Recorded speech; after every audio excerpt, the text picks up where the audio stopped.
You're listening to the She Lift Project podcast, a show dedicated to helping women achieve higher levels of success in the workplace. No matter where you are in your career, we want to help you grow. Now here's your host, Cynthia Kirkpatrick, a CPA, CFP, and Senior Financial Advisor at Moneta Group. Welcome to another episode of the She Lift Project podcast. I'm Cynthia Kirkpatrick. Thanks for joining us today. And we have Alison Niermann, founder, CEO of Tilley Partners. It's an executive search firm, but so much beyond that, where I wrote down translating business visions into people strategies. And throughout today, I'm sure we'll talk about a lot of the things you do, courses, hiring, retention, implementing HR strategies. But instead of me saying all of it, I'll let you join us. Hi, thanks for having me. So I am the founder and managing partner of Tilley Partners. And like you said, we help companies grow by making sure they have the right staff and the right strategies to build powerhouse teams. We started it about 5 years ago after my 20-year career doing it for corporations. So it's nice to be here. And what made you say, I'm going to go do this on my own? So it's funny. I started my career, like I said, about 25 years ago, right out of the gate of college in recruitment and HR, and learned pretty quickly that I have a very unique approach to finding the right people. Back then, it was super traditional, right? It was the biggest, prettiest ad won that week. But what I noticed was through data that always didn't reach the right people. And so I started very early with non-traditional recruitment. I looked at the data and where they really were, and I started going directly towards those people. And it was very unheard of back then, but it increased our quality of candidate and our retention because we were discovering what the needs were of the business and then who the right people were to build not only the bottom line, but also our culture. So I started that really early on, and people kind of gravitated to that. They caught on. And then I ended up actually going to CBS radio because I started a radio campaign that was very unheard of back then, where I wasn't just approaching employers to, promote their brand, but also maybe their workforce or maybe some other needs they had, and then went back into it. So I started my company 5 years ago, basically out of encouragement from those that I had partnered with in the HR world who said, man, I need your secret sauce over here, but you're too busy doing it inside corporations. When are you going to start your own firm? And so I went out on my own 5 years ago so that I could provide those services to more individuals. So a unique approach to what you were doing, and then people saying, we don't want you to just do it inside companies. We need you to help us out here. And so many of them. So you were able to start your own company to be able to help more people. Right. More companies do that. Yeah, that's what we do. And so, I think it feels like it would be self-explanatory, but maybe not. That executive search, finding people at the higher level of their careers, matching companies with the right people. Right. Is that literally That's literally it. We take a unique approach, though, in that, some firms may just hand a job description over and say, there it is, and they take their word for it. I want to understand a little bit more about it. So I want to know, what's the end goal? What is the actual need for this position or role? I call them roles. And walk me backwards. So in 5 years, what does this individual, whether it's an individual contributor or an executive leader, what do they need to have done to really impact the bottom line, the culture, the business, the mission, all of that? And then from that, we create a role design. It's kind of the what and the how of the job. And then we create what we call the ideal candidate profile, which is the who. So what person is really going to fit that culture? And with those two components, we go directly to them. And so, we help companies find the right people to help their business grow. And that's, the definition basically of executive search. We serve companies. So I would have thought that companies would already have all of that outlined and would bring it to you and say, here's who we're looking for. Go find them. Sometimes they do. It's still nice to know. Yeah. A lot of times they say, oh, well, we really didn't think about, the 5-year plan. And right now, the way that business is going, we're really helping a lot of companies in transition, whether it's through succession planning or new capital raise, or, acquisition, merger, things like that. So there's that sweet spot in opportunity in that transition where, the business has changed, the needs have changed. So I think it just helps them to have sort of another sounding board or partner to say, this is great, and you probably have thought. We do have clients who have thought all that through. There are still a handful that are in that moment of transition where they might not have been thinking through the next 5-10 years of how to turn that, capital into revenue or people into profit. And so we do work them through all of kind of the well, what's the role supposed to do? Not what does the job description's checklist say, but what is the purpose of this? And how does it impact the business? And who is the person really that's going to be a good fit in the culture? Because I think it's really important that you have both of those components, not just the, great, this person can complete these tasks, but it's our job is to really influence both sides of things. I take it really personal that we're not only helping a business, but a person flourish in their career. So yeah, that's what we do. Yeah, before you started going down that path, I'm thinking there's one thing, something on paper, and then there's the personality, the life, the breath to it all, that probably to try to find those two and marry them is a whole different... It's a whole different ballgame. Picture or end result. Yeah. It's funny. I call a company's culture their Thanksgiving dinner. So in America, if you think about your Thanksgiving dinner, everybody's is different, right? There's different values that day. There's different nuances and personalities and jobs of the day, really. Some are there to have a party. Some are there because it's very faith-based. Some play games. Others don't. Somebody's always the same person that cuts the cake. Somebody's there to stir it up. Somebody's there being off color, whatever it is. Everybody kind of plays a role in that day, and there's a goal to a Thanksgiving, whether you realize it or not. Everybody's Thanksgiving dinner kind of serves a purpose, and I like to think of that as your culture. So it's figure out what that is, and then who would not only be a good fit as a new person, and who would not only kind of survive that first Thanksgiving, but return and thrive for the future to really kind of contribute to your Thanksgiving dinner, to make it continue to be whatever it is that you want it to be. So I think once people kind of figure out their flavor of their Thanksgiving dinner, if you will, they can figure out who could be a good next member to it. And I would imagine, tell me if I'm wrong, that at the executive level, those can be higher stakes. More important maybe to really find the right fit in all areas. Yes, for sure. Yeah. They have to have that, it's that unique blend of experience and just sort of inner drive, and really understanding the company and being able to ask the right questions, come in with the right ideas, curiosity, and be able to just make that impact pretty quickly. Especially right now in business, the ramp up time can't be as long. You need to come in and unless you have a part of a business that you need to learn. Every business has a process that they do or a system that they use that you might not find 100% of.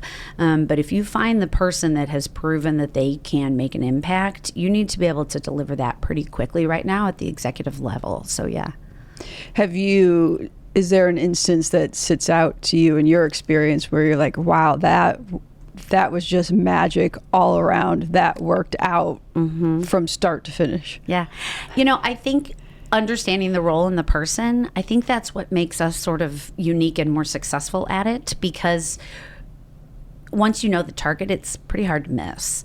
And yeah, that it's the best feeling in the world. We helped a startup that he had this pretty large first capital raise, and I just approached him and I'm like, congratulations, you've won all these awards for entrepreneurial and you got your first raise, but you don't have a marketing person to produce, and who's your finance leader? And, and he to this day says, that's the best marketing leader I ever hired. And to be able to walk into a business and say, here's a really great finance leader, and then that person immediately finds, $2 million in financial opportunities for a company. And they're replying back to me still like, oh my gosh, this is the best job I've ever had. Just to have that feeling of creating that magic is just something that I'll always appreciate. Yeah. When things go wrong, what typically leads to that? So in my experience, we haven't had any of that happen yet. The only reason that it has is if the company, gets bought out, or they lose funding, or something happens inside the business. But thankfully, on our search side, for 5 years, we've had 100%. We've been 100%. I think again, it goes back to just having that formula down and going directly to them. When I was corporate, every once in a while, of course, you'd hire somebody and you'd be like, ooh, that you presented very well on paper. I think also it helps that you know how to interview well. AI right now is not just playing a part in the business side of things and the recruitment side of things. There are individuals who I will walk them down, behavioral-based interviewers. Our team will interview them in a certain way. And then if you start to ask questions that lead them, because you pick up on stuff. If you've interviewed enough people, you can pick up on things pretty quickly. And we've had people at the end of an interview say, oh yeah, I used AI to write my resume to match this job so I could get the interview. And if you don't catch on those during the interview process, and you've now hired them and they just lied through the process, that's going to be a really bad hire. So I think it's really important that you're picking up on all of that in the process. So it seems as though you probably have two parts to this, right? Mm-hmm. You have the companies you're working with and the people that you're placing. Yeah. So maybe we'll get to both parts. Mm-hmm. But when we, and pick where you want to start, but when we start with one of them, what does that look like when they start with you or you go find them? What is that process like? Yeah. So our our business process really is that a company, agrees to work with us, or we agree to work with them. And like I said, we work through sort of the role and the all of that. And then we begin to go directly to individuals that may or may not be looking. We use a number of things, databases, and our network, have a pretty strong network at this point. We have a talent network that people will enter when they're looking. And then as opportunities come available, we already have them sort of teed up and vetted. And then we just start talking to them about the opportunity, interviewing them for it, and then we present them to the client. We do so in a profile that's like a summary of their background and our conversation, what we know about them, and then their resume, and then just sort of help facilitate that process. Every client's different. Most want to then directly contact them, and that's fine, because that just helps a lot when I'm not, in the middle of all of it. And then they take it from there. We may help negotiate salary. We really make recommendations on bonus and equity or whatever it is, and help sort of facilitate that. As a search firm, they're not our employees, so we can't do background checks and things like that. But yeah, that's sort of the process of it. And then on the flip side of that, we have candidates all the time, especially last year, that do come to us when they're just looking. And I can speak to that a little bit. From my point of view, I like them to be, sort of softly introduced to us before they're just, which is great too. But once they're softly introduced to us, depending on who they are and the level of where they are, we just have a conversation with them. And what I always encourage people to do on the candidate side, because there's a lot of people, especially last year, they're looking or wanting to elevate their careers, or, got in a moment of a transition. I always encourage them to do what I call the one-sheeter. And so a one-sheeter is really understanding who you are as a professional, your professional brand statement, if you will. And then on one side, have just that impact of what's the impact you've made in your career? And when you can, quantify it. And then on the other side, where do you want to do it next? And so if you know who you are, what you've done, and where you want to do it next, it facilitates our conversations with them a lot better. And it helps us open up different doors for them versus, I'm a marketing professional and I need a job. That's, which is great. And I understand when you're in a moment of transition, like that's where you are, kind of like just, I need something. But if you can begin to really think through that, not only does it help you communicate your needs more, but it sets you up for a really great interview too, because you've already got it fresh in your mind. This is who I am, this is what I've done, and this is where I want to do it. It's interesting, the this is who I am. Mm-hmm. We've done a lot of podcasts, and I've been thinking that through that myself at 40-something. Do people struggle with that? They do. And I always then get asked what's mine, so don't ask me. I don't know. But they do. But I think it's so funny, again, not to use AI again, but like if you plug in your just like word vomit into AI, like everything you've done and your some description, words and say, create my brand statement for me, it shockingly can. And so I think once you just sort of really, I think it's interesting because individuals have a hard time believing in themselves. And it shows up every conversation, especially in someone in transition. Like it shows up over and over where they forgot their secret sauce. And it's like, well, just think about it. Like, who are you? And come to find out, if you talk to them enough, they're like, oh, I am a brand expert who just helped that last company do a 200% growth of whatever. And, I'm driven by values and innovation in order to make a difference in the pet food world or whatever it is. Like when they start just talking it out and really brainstorming it eventually gets there. I just think it's that you have to just sit down and really look inward and think about it in a way that's almost looking inward and not you're thinking about it on your own. That's hard. Yeah, I think that's a great point. AI in that regard can almost be that therapist in a way where you're dumping a bunch of information out and it can summarize and regurgitate it back. So what I'm hearing you say is, and it's easier to believe. You're actually a rock star. Calm down. Yeah. I even ran it through. There was a young lady a long time ago that somebody just introduced me to, and she wasn't at the executive level. She was, a frontline worker who just wanted to get unstuck. She wanted to start her career in healthcare, but she was really stuck on the fact that all she did was make tacos. She just kept saying, well, all I do is make tacos. And I said, well, let's think about it. Like, what do you do every day? And she told me the location and that she was rush hour and that she actually trained everybody and helped hire everyone and that they had won this award for like best location in the St. Louis market. And I said, man, it sounds to me like you're a fast food professional, a cuisine professional who trains others to produce quality and fast food for families during rush hour that has led your particular location to being, a gold star standard for the market. And she was like, I don't do that. I'm like, no, you literally just told me that's what you do. And she was like, oh my gosh. And I'm like, change your mindset about who you really are and what you can really do to impact people. And then once you start thinking seeing yourself in a different way, then I think you're able to go after better opportunities because you're like, oh, I can do that. I am that. That is what I do. Not I'm just this. Yeah.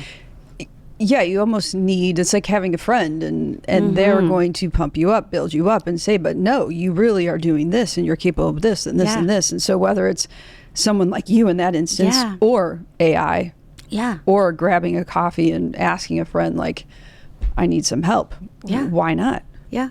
I feel like we often, well, at least I often give a lot of advice and then I forget to ask it. and I'm getting better at saying, okay, I am stuck. Like, I have this creative thing I have to push out.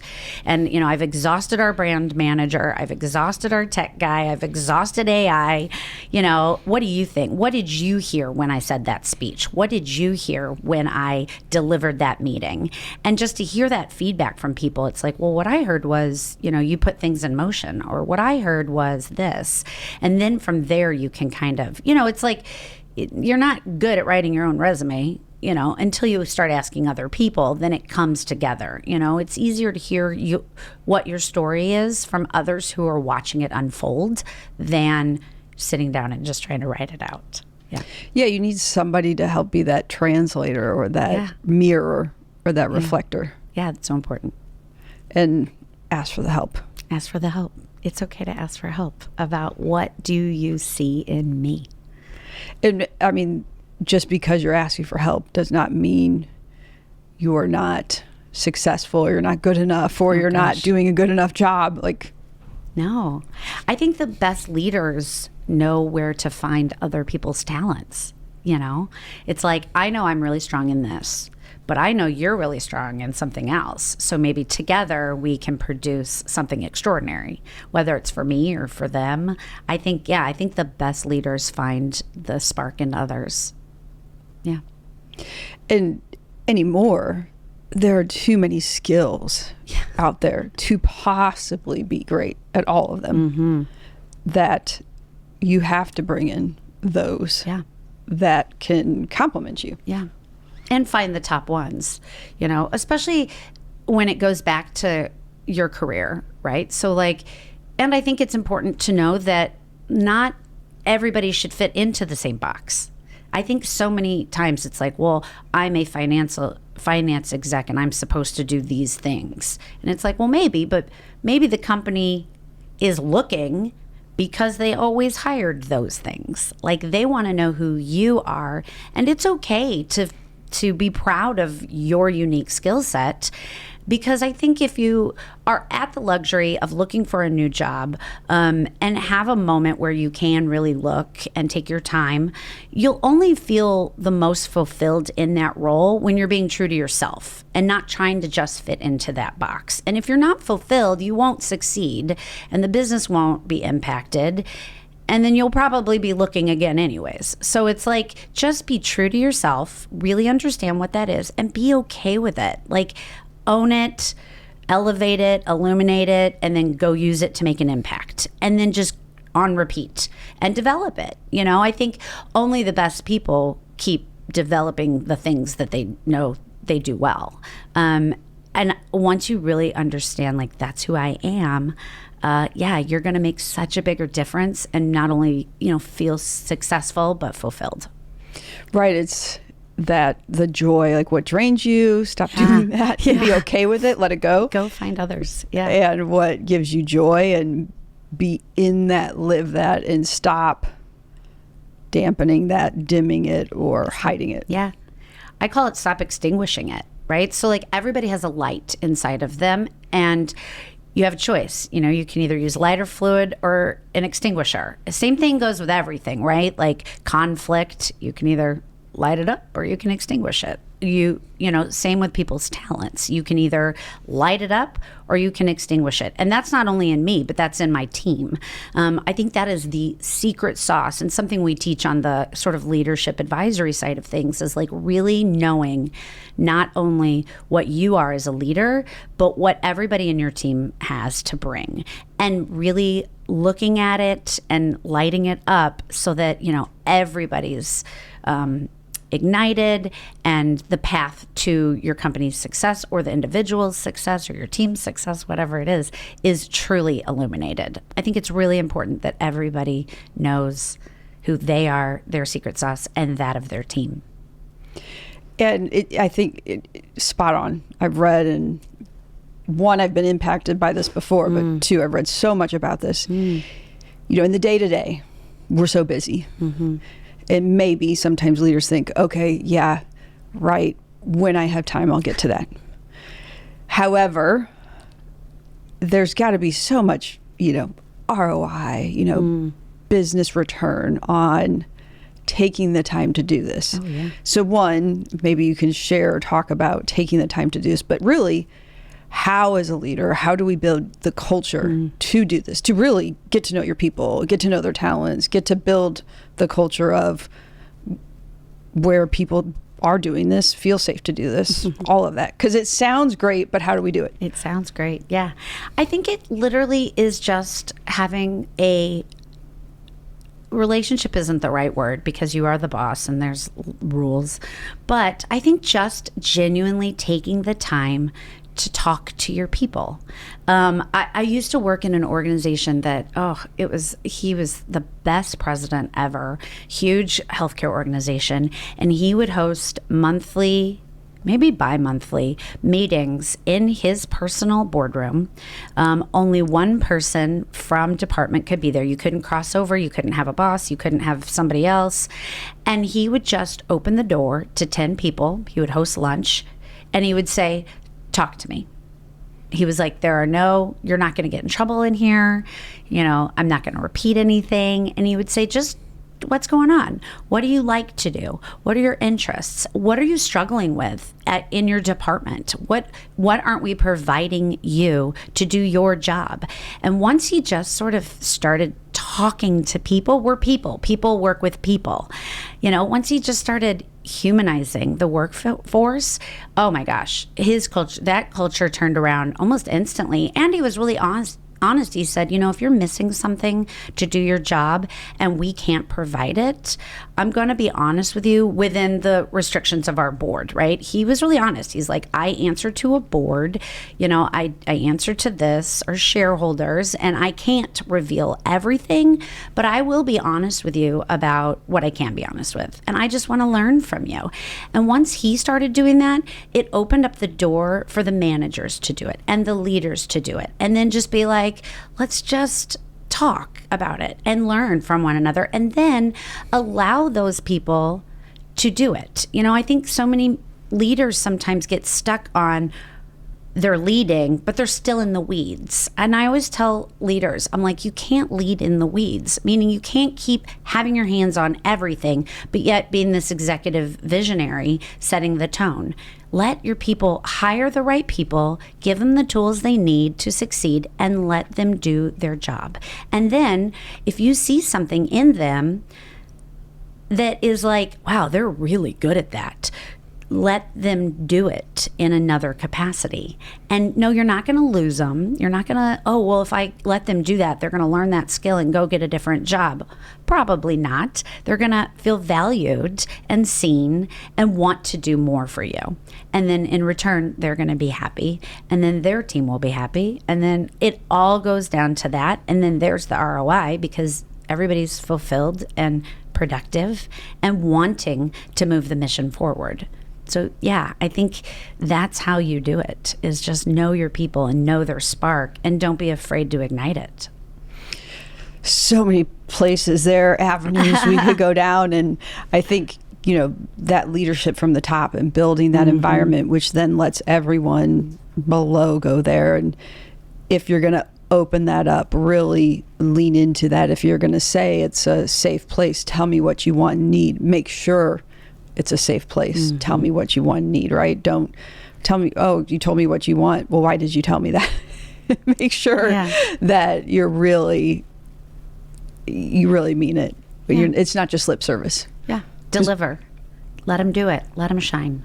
Yeah. And I think the other thing that you said there was if you do build somebody up and they do leave, they do move on, I mean, at the end of the day, it's kind of like as a parent, right? Like That's okay. We're building our children to move on and be independent.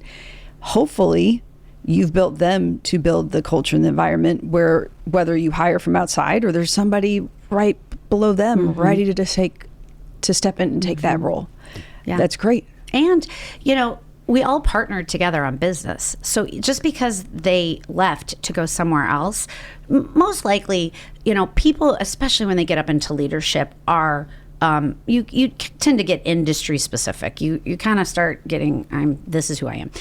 And that's just because that's been your skill set and your knowledge and your partners. And so if you're going on to another place, don't forget, like, they're most likely still going to be a referral or a business partner in a different capacity. So that's okay. They may actually strengthen your business as an outside partner. So it's okay to build them up to do what they do. And it's even better to then not burn that bridge because they're potentially a referral or a business partner in a different capacity. Yeah. Yeah, so true. Whether you're outside of St. Louis, especially if you're inside St. Louis, those connections can be such a small world that you want to make sure. Pretty tight. And it's tighter here in St. Louis than other places. I mean, we work across the nation, well, in North America, actually, and it really becomes tighter in certain areas here. Yeah, so you have to just make sure that you have your network and stay positive. And as a leader, not everything's always perfect. You want to delegate, and you got good people who are doing a great job, let them do it. And if you have people that aren't living up to that expectation, then you have to be good about giving feedback and accountability. We had somebody recently on here talk about that accountability isn't bad. It's that you see something in them, you believe in them, and you want to help them get there. So, also in that regard as a leader, making sure that you're trying to help them get there. Well, and I think too, if you start with that, I understand who you are and I'm open and, we're going to have a conversation. I think if you start to build that culture, then the hard conversations aren't as hard because it's like even though you are the boss or the leader, and so, the partnership side, it can be gray, but I think you become more of their advocate. And not somebody that's, out to prove that they're doing it wrong. And you just have to also put your own ego aside. I've had plenty of corporate experiences where I've experienced the best possible culture ever and then the most toxic culture ever. And the toxic cultures are those who are so protective of their own ego and their own worth and their own jobs that they're so afraid of their own employees. And so they do everything they can to make sure to sabotage isn't the right word, but it's pretty close. And it's like, but you hired me because of my skill set, so let me do it. And then ultimately we'll all look good, or we'll all accomplish this, or we'll all do right by whatever function it is that we're doing. Now, the best cultures that I've been a part of do just that. They're like, I'm a confident leader and I have my own stuff to do, and so I'm going to let you do that. And then we're going to have these transparent meetings every week where we're talking about our stuff. And if somebody is behind or needs help, we're going to find a way to step in and help them succeed, and just sort of put that ego aside. I think it's really important too. This sounds so basic, but whenever somebody's moving positions, especially in leadership, whether it's within an organization or out, I always ask them first, to look at the 3 buckets. So like mind, body, soul. So it's like, if you're moving jobs or careers or whatever it is, positions, because you think it's going to give you complete fulfillment, it's probably going to let you down, and then you're probably not going to be the best person to work with or for, and you might not serve your company well. And so it's like, before you make that move, if you're in a position that you're not like desperate, and need to pay your mortgage, those are definitely true right now too. But, if you're at the luxury where you can really think through that, and you've thought about your one-sheeter as a leader, and then like you're looking to move, make sure you've got, okay, where am I fulfilling my spirit? Where am I fulfilling my, physical needs?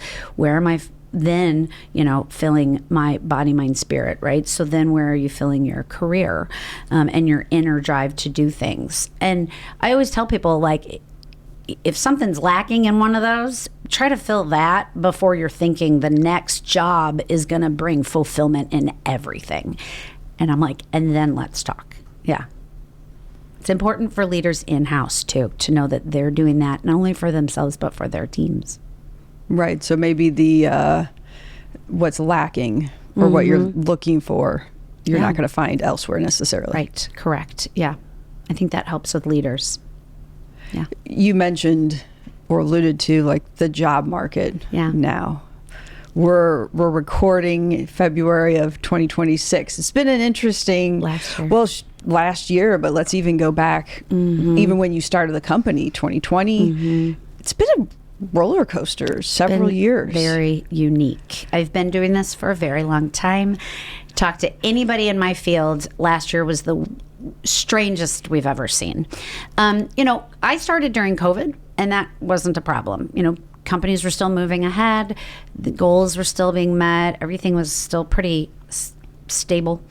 The only thing, and I'm sure we all know it, is last year the tariffs hit everybody, and so they were trying to figure out, especially in the service-based companies got hit a little bit with it because the people that they served were trying to figure out pricing, and then manufacturing was trying to figure it out because they were trying to figure out how to bill back whoever their customer was. And so everybody took a pause and they were like, we need to figure this out. Plus add AI and the 5 generations that came into the workplace. So there was 5 generations for the first time in history in the workplace last year. So there was that. And there was the transition of succession. That happened a lot last year. Aging parents passing down, middle-aged people, in their 50s, 60s, not necessarily wanting to stay. They wanted to take a step back and do an advisory role. Didn't have a lot of people to hand it back down to. And so, last year was very unique. I will say this, Q4 of last year and the beginning of this year, it's all back. Like, it's coming back.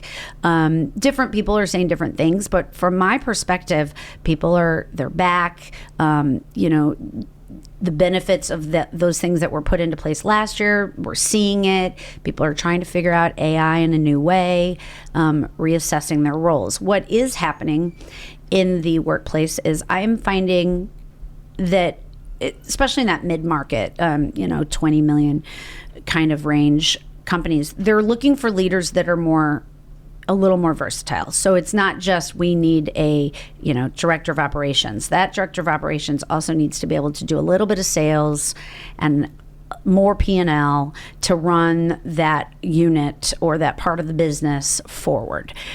So we are seeing that a little bit, in that they have to be able to wear a few more hats than they did in the past. The unicorns, if you will. But I am seeing a very positive year so far, as are the partners that I work with and the service providers that we have. They're all saying the same thing. So hopeful that everything comes back to good this year. Interesting you say that, because I'll talk to people, whether it's networking or on the podcast, etc., that many people have done different roles at companies or have moved companies with different roles. Seems as though those who have done it could pay off. As you said, a COO or somebody who's been able to wear different hats. Now, maybe into the future, those are the ones where it's like, okay, that's what we're looking for. Oh, yeah. Especially with the new, also just the whole new financing thing too. Like last year, the capital market they invested more in service-based industries than I'd really heard of in the past. They were pretty hands-off on it's coming back. But I think, again, that goes back to a candidate's or a professional's just sort of brand statement, and saying, like, I'm a marketing executive who has helped grow 40% year over year in the industrial manufacturing businesses, while also partnering with R&D to ensure that the product will go to market, that we can market, and then helping with the mergers and acquisitions. Like, whatever it is, I think that seeing all of that in a very polished, impact-driven way, it will help individuals looking to transition, for sure. So it's probably not only, as you're thinking about your career, think about working with other departments, think about moving throughout different industries or departments. Also, going back to your story, really revisit those things that you are doing and make those connections, that you are working with different divisions, you are working with different industries throughout your career versus I'm just in marketing. I'm just a marketing person. And people forget that they work together with organizations. You know, it was funny. I was with, again, when I was corporate, we were a commercial real estate, but in senior living. And it was so interesting because these multi-million-dollar buildings would come up, and they would say about a month before the launch, they would be like, oh, we need to hire, and they would list off the beginning people. And I said, well, no, like that, we need to reverse engineer that. So, you know, and I would say, well, when did you find out that you were going to put this building up in this particular town? You know, that's a 2-year process. And I said, okay, well, we need to be a part of that pretty soon. And then what we would do is we would reverse engineer it. And then it turned out, you know, I'm like, now who on the finance side, is finance aware? Is marketing aware? Is HR aware? You know, is finance aware that we're going to have to not only fund this, but the marketing piece and the employment piece? And so what we did was we created this grand spreadsheet basically that kept everybody in check, everybody aware, so that we could have a successful launch of that community and be able to bring in residents really smoothly and have this amazing opening for them. And then we would every couple of weeks sit down as a group and really work together, you know, because nobody was working in a silo. Everybody had to work together. I don't think it had ever just been formalized or really realized that, oh, everything about this, everyone else has a piece of and partners together with and has, you know, some sort of impact on that successful, you know, community. And so I think too, you just really sit down and start thinking, oh, I do work with this person. And then kind of maybe elevate that a little bit more, nurture that a little bit more, cultivate that a little bit more, and learn more about them. Take them to coffee, you know, do something to really understand how what you do and what I do really do overlap. Find it and then just nurture it. Yeah. Yeah, I mean, you started a project management initiative. Yeah. Yeah. I know. I was like, why does no one else in this building know that everybody, and they all did.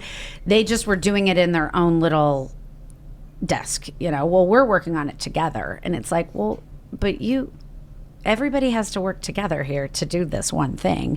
And it really just helps to get it all on paper.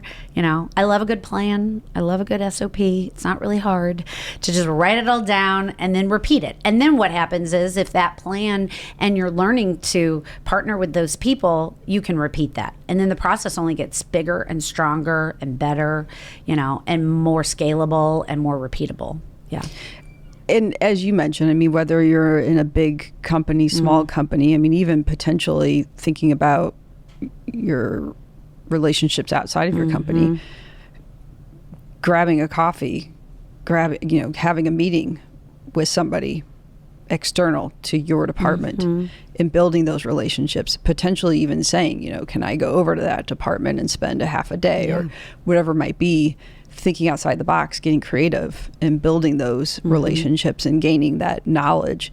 Who knows what lines of communication and projects and things that you can build that you couldn't. And now you've got these advocates and these allies throughout the company that you wouldn't have if you just stayed at your desk. Yeah.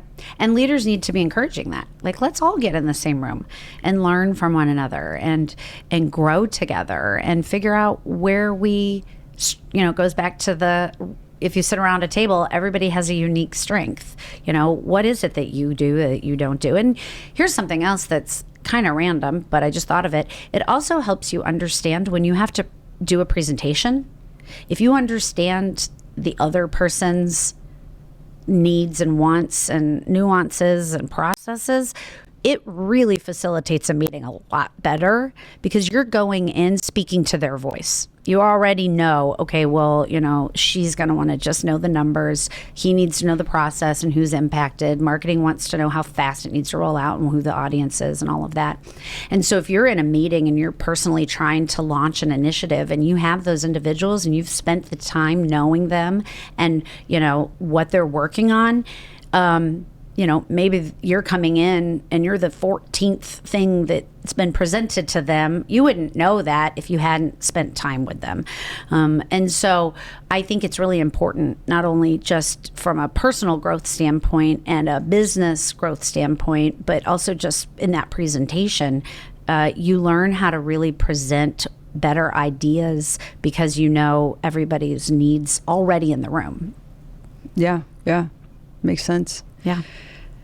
I'm going to circle back to Tilley Partners. Okay. Because we've had so many great things, but we haven't we've talked a lot about the recruitment, but there's different aspects of Tilley Partners. I mean, you have courses out there that people can take advantage of. I think companies can really take advantage of. Talk about that. Yeah.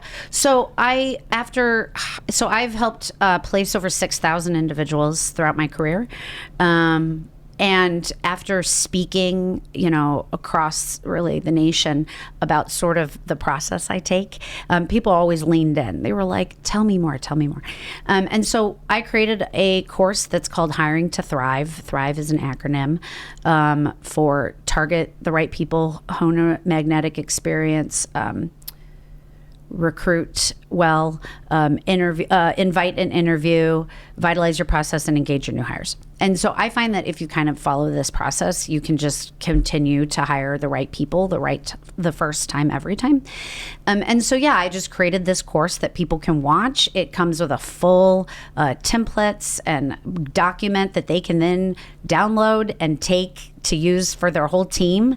And it's real things. It's not something, I should probably not give away the whole secret sauce in it, but I do, because I've been there. I've been in healthcare versus large publicly traded companies. We help everybody now across different industries. And I understand what it's like to be on the inside where you're like, I have to hire this amount of people, or I have to hire the one best executive that's going to lead us forward. Like, we're stuck.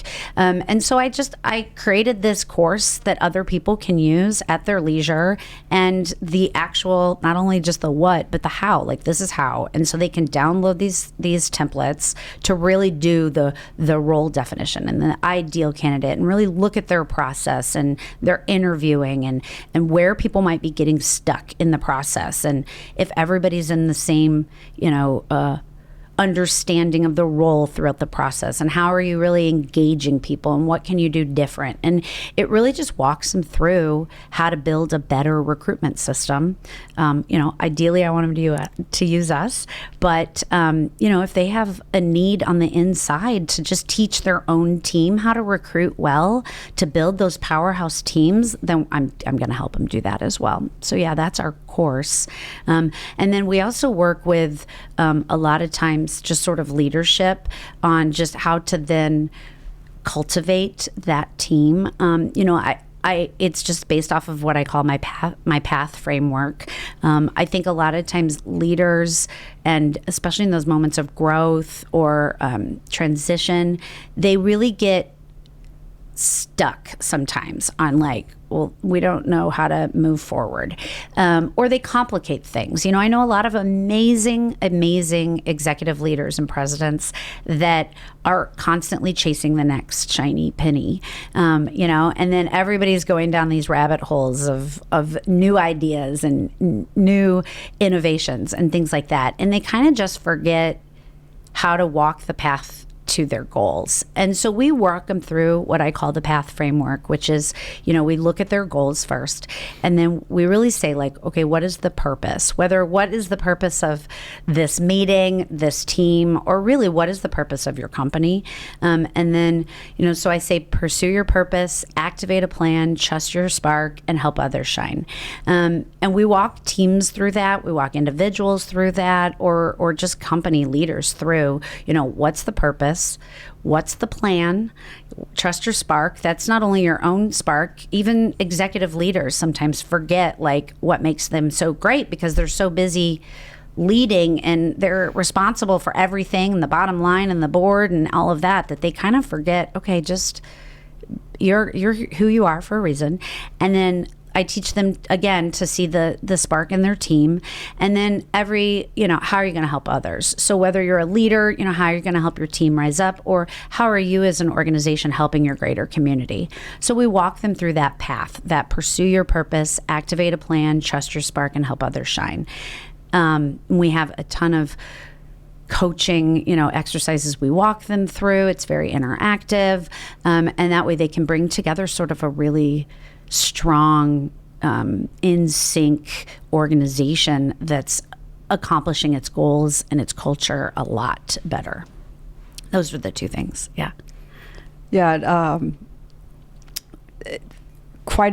Not just the executive search, but quite a lot of other opportunities for entities that work with you. Plus, as you mentioned, the speaking that you're doing across the country. Yeah. I speak a lot on basically recruitment, that's obvious, but a lot on the path. I think the path is something that, the path forward is just something that people really resonate with right now, especially entrepreneurials, or young business owners who are launching that business, and they just get so stuck in all the millions of things that have to get done, that I think it's really important when you're like, just hold on, like there's a clearer way. Just what is it that you need? What's the point? And what is it that you need to do every day to just move forward? And what is it that you need to tell yourself or your team every day about why they're so great, why they're meant for that plan, and the purpose? When you sort of break it down like that, I just feel like it lifts everything up and just sort of frees people, and it clears the way. People are so often, I think, you see a goal like a mountaintop, I think, and we're trying to jump to the mountaintop instead of just walking the path to the summit, so it's like, just every day, wake up, remind yourself of those 4 things, and just walk the path, walk it, and encourage your team to walk it, encourage those around you to walk their path. And so I speak a lot on that as well. That seems to be resonating with people a lot right now. Just because, like I said, I think we get so much in our head and so overwhelmed. And it really that concept started when I started my own company, because I was trying to do everything. I was trying to be everything for everybody. I came from an HR background, so I technically can do comp design and workforce planning and this and that. And I had a sweet friend sit me down and say, what's the one thing you do really well? And at the time I was like, we do executive recruitment really well. And it's what I really love to do. And she was like, okay, so knock it off. Like, stop trying to do everything for everybody. Just because you can write a handbook doesn't mean that you want to write a handbook or that you should be writing a handbook. And so she was like, just what's the point of your company? And focus on that. And then what are you going to do to get to your goal? She was like, first of all, what's your goal? And then I made it for our team and our company. And it was like, what do you got to do to get there? Now do it. And why you're good at being this leader. Why you're good at what you do. What your team does really well.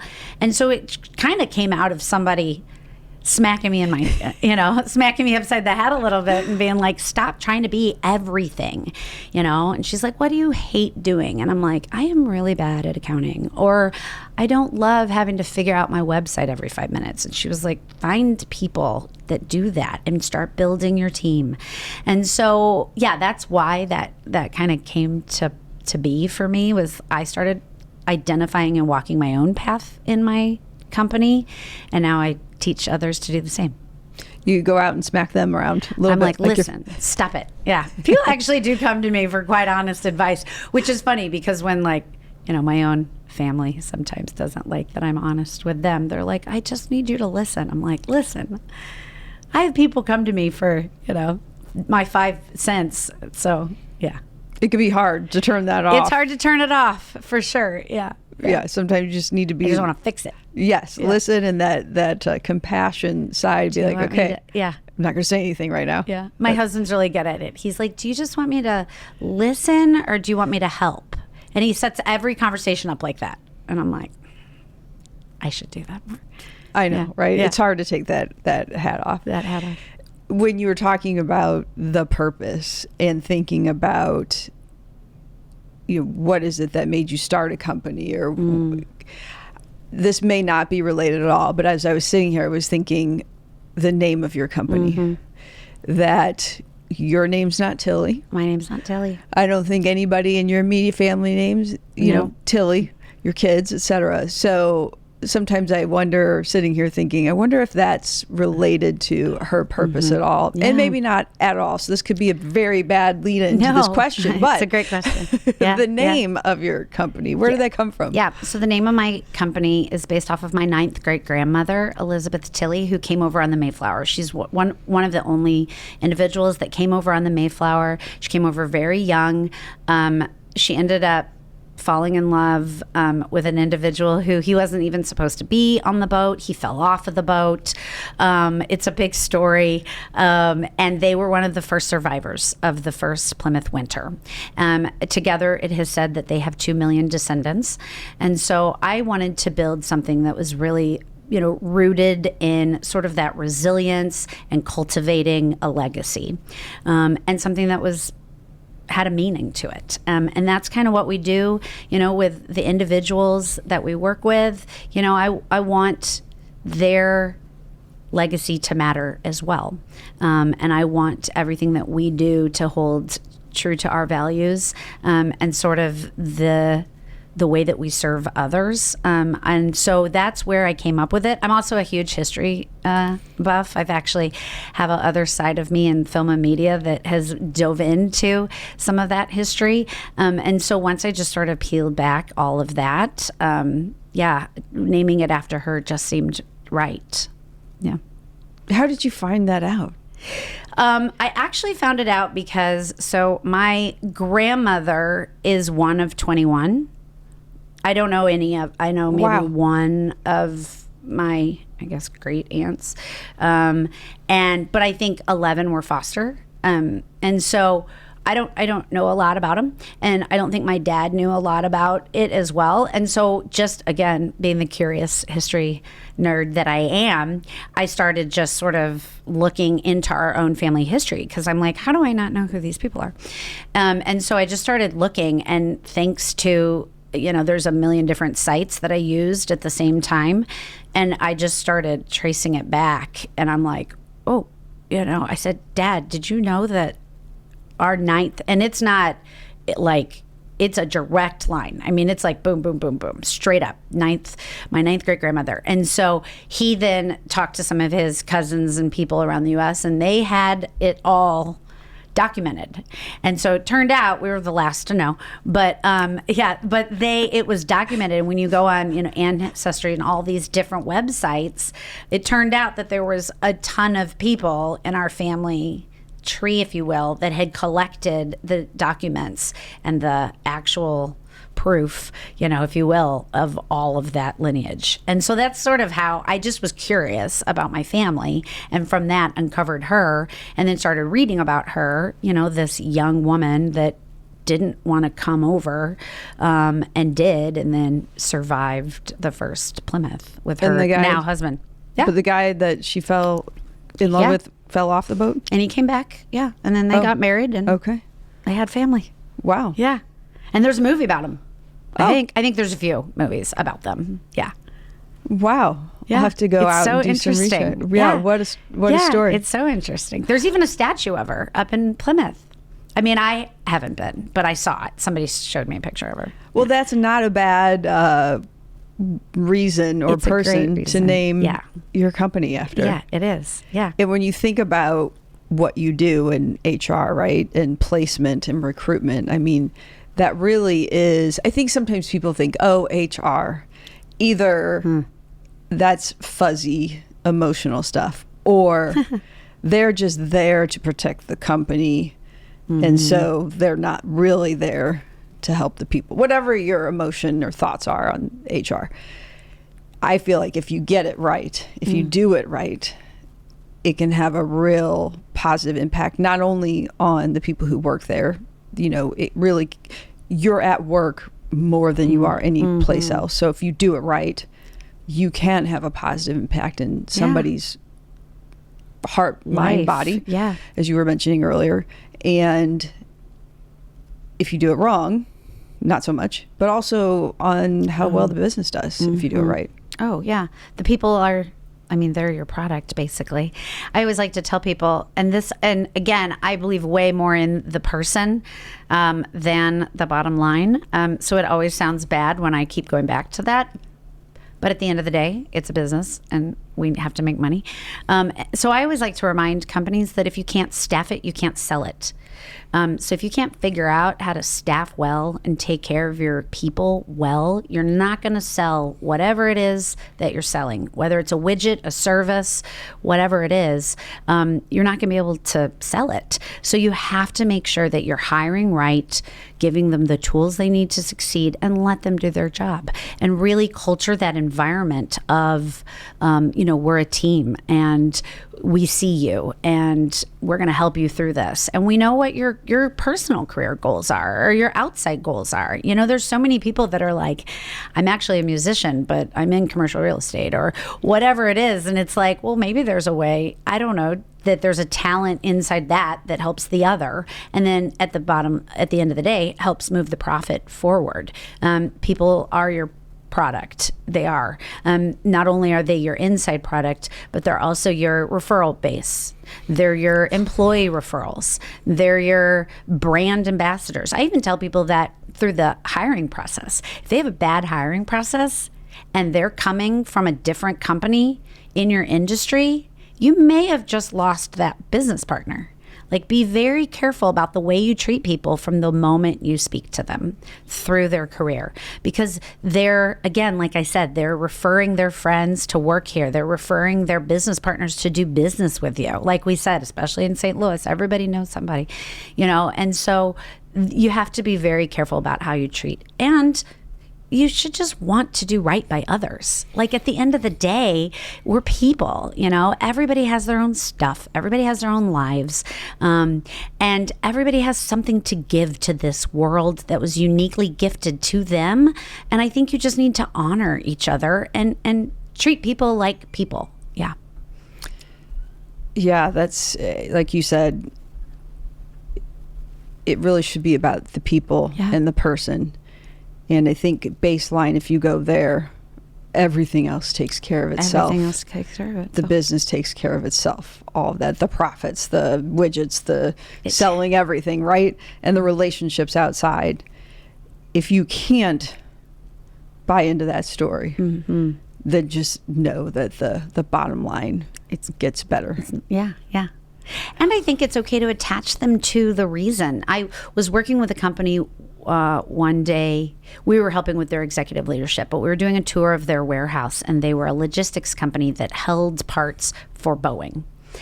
And they were just in conversation saying, we have a really hard time keeping this staff. And I said, well, do they know what they're doing? And they were like, not really. And I'm like, they're helping. They're not building it, but they're a small component to fighter jets. So they're keeping us safe in some level. And I said, are you allowed to just put up posters of these Boeing jets? And he was like, well, I haven't even thought about it. And I'm like, they need to know that they're a part of something bigger than themselves. And once they buy into that, and that they were here for a reason, they were selected to be a part of something bigger, I was like, I bet you could get their buy-in a little bit more. And they did. And it literally, just that small thing changed the game for their retention and their employee satisfaction. I'm like, you need to encourage them that they're there. Yes, it feels small, that they're taking something off of a ship and putting it, or off of a truck and putting it on a shelf and making sure that it's right. But if that widget isn't in the right spot and gets to the plane, I'm like, that's a problem. And I said, so make them feel like they belong here and part of the bigger initiative. I think that that's so important. Just knowing your people and how they all affect the profits and the ultimate goal. Yeah. The story, the purpose. The story. We see you. You're valued. You're important. Story and scene. Yeah. So good.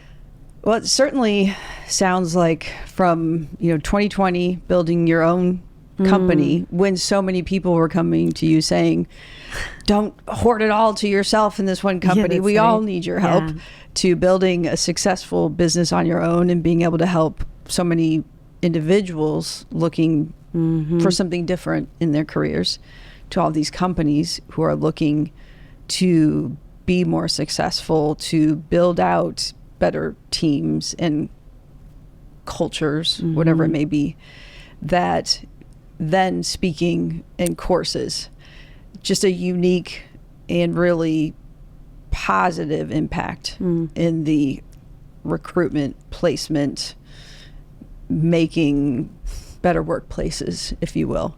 So, how do people come find you, initiate working with your company and your team? I mean, the easiest way is just to email us at contact@tilleypartners.com. I'm also on LinkedIn. People can always follow me on LinkedIn. That's another really great way. I'm on Instagram. I have people that follow me and find us there. I even have companies that find us through LinkedIn. That's my personal LinkedIn page. But I mean, I would say the best way is to LinkedIn or just email us. Or, our website is tilleypartners.com, and that has all of our information about how to get a hold of us, and our course selection is on there as well. So I'm always happy as well to just, if somebody isn't quite sure what they need, I'm always happy to just have a 30-minute phone call with any company that thinks they need somebody and they're not quite sure where they are in that process. I'm always happy to meet with companies that are in that process of needing something more. Yeah, and that's a great point. Good fits company-wise or candidate-wise who should be for us looking for you. It's funny. We have everything from billion-dollar global companies, but typically the ones that partner really well with us is that mid-market company. We're not industry specific, but we are role specific. So we help in that operations, sales, finance, marketing, HR, anything that is really sitting in that corporate office type environment.